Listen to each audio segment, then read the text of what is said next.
43వ ward corporator నిమ్మగమ్మ గారిని మాట్లాడేది.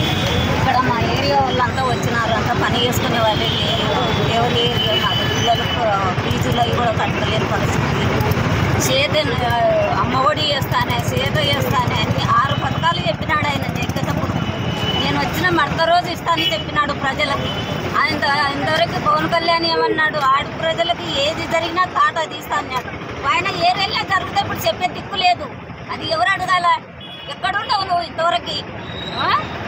ఇంతవరకు అమ్మఒడి అని ఇప్పుడు నిన్న కర్నూలుకి వచ్చి చంద్రబాబు నాయుడు లేదు, చైతన్య లేదు, సమాధి అయిపోయింది. అప్పు అంటే నువ్వు అయ్యేలా నగదించుకోదు. జగన్మోహన్ రెడ్డికి నువ్వు అప్పు పెట్టే పోతే కదా. మనదే హైదరాబాద్లో కేసీఆర్ నడిపినా అప్పయ్యి ప్రజల తప్పు రాజకీయ నాయకులు చేసే పెడుతున్నారు.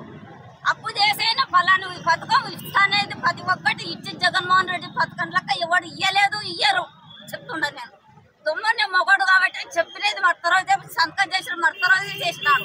అటో చేస్తే మొగడు నిలబడి మాట్లాడాలా, ఊకే చెప్పేది కాదు మొగడు మాట.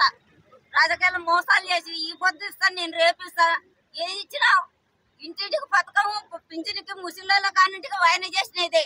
లేకుంటే నీ రాజకీయం 36 రాజకీయంలో ఎండలు పట్టుకొని తిరిగిరి. ఒకనాడనే చేసినావా?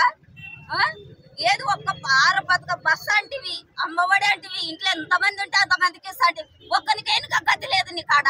అప్పు అంటుండవు. ఏమి ఇస్తావు నువ్వు? ఇచ్చేతావు.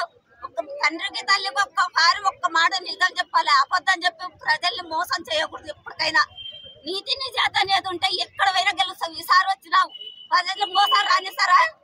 వచ్చేది వాళ్ళు ఎవట్లయింది, నువ్వు ఎక్కడికి గెలుస్తావు? ఒక్కసారి మోసపోతారు, సారా మోసుకోపోరు అని నేను కోరుతున్నా.